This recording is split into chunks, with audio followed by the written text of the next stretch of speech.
Hello दोस्तों, कहानी की इस नए सीरीज में आप सभी का स्वागत है। तो आज की कहानी है आज की भाग 1।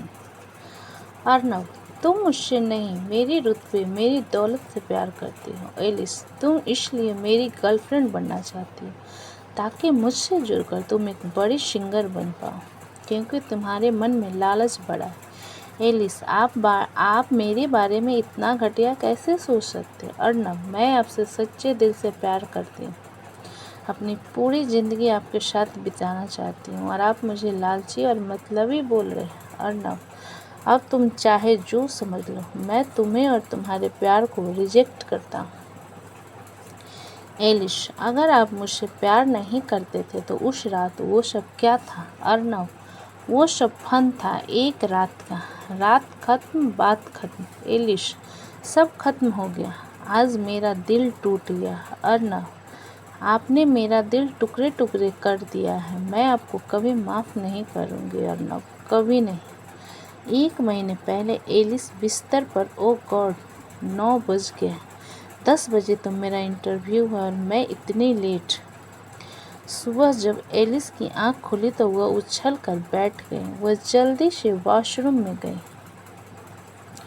उस दिन उसने जल्दी जल्दी रेडी होकर yellow stretch over short dress पहना। उसके बीबी कट बाल माथे पर बिखरे हुए थे और शोल्डर तक स्ट्रेट बाल ड्रायर की वजह से उड़ रहे थे। वह तेजी से अपने स्कूटी पर बैठकर निकल गए। वो ऑफिस के पास पहुंचने ही वाले थे कि तभी किसी गाड़ी ने उसकी स्कूटी को टक्कर मार दी, जिससे वो और स्कूटी दोनों नीचे गिर गया। उस आदमी ने भी झटके से गाड़ी रोक दी। एलिस उठी और गुस्से से उस गाड़ी की तरफ बढ़ी।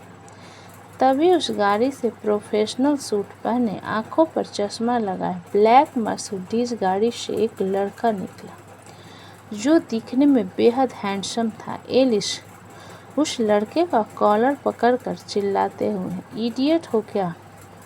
अंधे हो, दिखता नहीं? तुमने मुझे टक्कर कैसे मारी? गाड़ी बड़ी है तो क्या किसी को भी टक्कर मार दोगे? मुझे कुछ हो जाता तो? उस लड़के ने चश्मा उतारकर उसके हाथ अपनी गर्दन से हटाकर कोल्ड वॉइस में उससे कहता है, अर्नब, सबसे पहले डोंट टच मी गर्ल, जानती भी हो मैं कौन हूँ? और टक्कर मेरी नहीं, तुम्हारी वजह से हुई। घोड़े पर सवार थे तुम, फिर भी ये लो, तुम्हारी हैसियत और औकात दोनों से बढ़कर। एलिस, तेरी हिम्मत कैसे हुई मुझसे ये पैसे देने की? तभी उस लड़के ने एलिस को अपने नज़दीक खींचकर उसके होठों पर अपने होठ रख दिए, जिससे एलिस की आंखें हैरत से बड़ी हो गईं। और कुछ पल उस लड़के ने एलिस को किस किया, फिर उसके होठ छोड़ दिए, जिससे वो लंबी लंबी सांसें लेने लग गई। उस लड़के ने एलिस के कान में धीरे से कहा, अर्नब, ये सजा है मुझसे उलझने की। इतना बोलकर लड़का गाड़ी में बैठकर चला जाता है। एलिस कितना बदतमीज आदमी था, एक बार फिर मिल जाए तब इसे सबक सिखाऊंगी। एलिस एक गरीब परिवार से थी, पर ऊपर वाले ने उसे खूबसूरत आवाज़ जैसे तोहफे से नवाजा था, पर अभी तक वो स्टेज नहीं मिला जिससे वो सिंगर बन पाए। वो दिल्ली से मुंबई बस इसलिए आई थी, लेकिन वो इंटरव्यू पर ही लेट थी। वो जैसे तैसे एआर ग्रुप ऑफ इंडस्ट्रीज के सामने पहुंच गई। एक गार्ड उसे स्टूडियो ले गया और बोला, गार्ड, मैम आप यहाँ गाना गाइए, सामने हेडफोन में हमारे सर आपका गाना सुनेंगे। अगर उन्हें पसंद आया तो आपको सिलेक्ट कर लेंगे और नहीं आया तो रिजेक्ट कर देंगे। एलिस खुद से, ऑल द बेस्ट एलिस, ये जॉब तो मुझे मिलकर ही रहेगी। दोनों के बीच में मिरर वॉल थी, जिससे वो एक दूसरे को नहीं देख सकते। और जब एलिस ने गाना गाया तो अर्नब सिंघानिया, जो कंपनी के सीईओ थे, उनके होठ मुस्कुरा उठे। उसके साथ में बैठा उसका बिजनेस पार्टनर विनायक बोला, विनायक, ये वही आवाज़ है जो हमारी कंपनी को हो रहे लॉस को बचा सकती है। विनायक ने एलिस को अर्नब के कमरे में भेजा और जैसे ही वो एंटर हुई, दोनों चिल्ला उठे, एलिस तुम, अर्नब तुम। ये वही लड़का था जिसने सुबह एलिस को किस दिया था और एलिस ने उसका कॉलर पकड़ा था। अर्नब, तो तुमने सुबह मेरा कॉलर पकड़कर गलती की थी। उसके बाद तो ये जॉब मैं तुम्हें नहीं दे सकता। Alice, I am so sorry sir, मुझे नहीं पता था कि आप ही अर्नब सिंघानिया हैं, वरना मैं ऐसी बदतमीजी कभी नहीं करती। सर मुझे इस जॉब की बहुत ज़रूरत है। मैं अपना शहर छोड़कर अनजान शहर में आई हूँ। मुझे इस जॉब की बहुत ज़रूरत है। Please Arnab, I said get lost. Alice को रोता हुआ देखकर विनायक एलिस को बुलाता है और कहता है, विनायक, आप 2 मिनट कहीं जाना मत, मैं बस अभी आया। एलिस, क्यों? आप भी मुझे अपने बॉस की तरह बेइज्जत करेंगे क्या?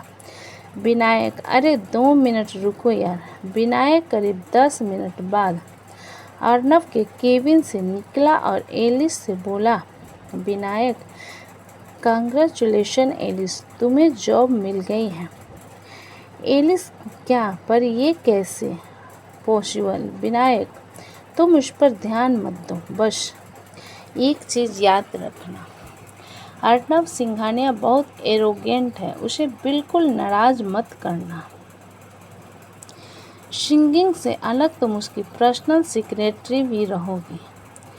Alice, thank you so much Vinayak sir, मैं सर को शिकायत का कोई मौका नहीं दूंगी। उधर अपने केबिन में अर्नब गुस्से से कूद रहा था। वह गुस्से से मुठ्ठियाँ भींचते हुए बोला, अर्नब, अगर इस वक्त मेरी कंपनी को तुम्हारी आवाज़ की ज़रूरत ना होती तो मैं तुम्हें तुम्हारी जगह दिखा देता, पर अफसोस मुझे झेलना पड़ेगा। अगले दिन एलिस कुछ फाइल्स लेकर अर्नब के केबिन में नॉक करते हुए बोली, मे आई कम इन सर? अर्नब, यश। एलिस, सर ये कुछ फाइल्स हैं, इस पर आपकी सिग्नेचर। इससे पहले कि वो अपनी बात पूरी करती, एलिस के सैंडल के हील मुड़ी और वो फिसलते हुए अर्नब की गोद में जा गई। तभी अर्नब ने एलिस को धक्का दिया, जिससे वो गिर पड़े। अर्नब, हाउ डेयर यू, तुम्हारी हिम्मत कैसे हुई मेरे इतने नज़दीक आने की? हाँ। Alice, I am so sorry sir, मैंने जानबूझकर नहीं किया, वो गलती से। Arnab, get lost right now. Arnab के ऐसे बिहेव करने पर भी एलिस के होठों पर मुस्कुराहट थी। पता नहीं, जब से अर्नब ने उसे रोड पर किस किया था, तब से वो उसकी ओर खींची क्यों चली जा रही है। तो वही अर्नब गुस्से से भरा हुआ था। कुछ तो था जो उसके अंदर उसके साथ जुड़ा हुआ था और जो उसे परेशान कर रहा था। अर्नब नहीं, अर्नब सिंघानिया, तुझे इस लड़की से दूर ही रहना होगा, वरना वो और वैसे भी इस लड़की को देखते ही मेरा गुस्सा बढ़ जाता है। दिन इसी तरह बीतने लगते हैं। हर बीतते वक्त के साथ एलिस की फीलिंग्स अर्नब के लिए और भी ज़्यादा बढ़ती जा रही, पर अर्नब उससे दूर रहने की कोशिश करता। पर वो जितना उससे दूर जाता, उतना ही एलिस उसके पास आने का बहाना ढूंढते। विनायक, एक ज़रूरी मीटिंग है, ये कॉन्ट्रैक्ट हमें लेना ही होगा। अर्नब, उन लोगों को तुमसे पर्सनली मिलना है, एक होटल में मीटिंग है, तुम्हें और एलिस को वहाँ साथ जाना होगा। अर्नब, पर तुम भी तो जा सकते हो या किसी और को भेज दो। विनायक, नहीं, मैं कंपनी में सिर्फ एक इन्वेस्टर हूँ, कंपनी लॉस में है, उन लोगों ने पर्सनली CEO को बुलाया है। तभी अर्नब के फ़ोन की रिंग बजी और उस पर आए हुए मैसेज को देखकर उसके चेहरे का रंग उड़ गया। किसका मैसेज था वो, जिसे देख अर्नब सिंघानिया के चेहरे का रंग उड़ गया? कहानी पूरा सुनने के लिए कमेंट करें। दोस्तों, कहानी अच्छी लगे तो प्लीज़ चैनल को लाइक करें, सब्सक्राइब करें एंड शेयर करें। कहानी अच्छी लगे तो प्लीज़ चैनल को सब्सक्राइब करें, हमें अपना सपोर्ट करें। अपना कीमती समय देने के लिए धन्यवाद।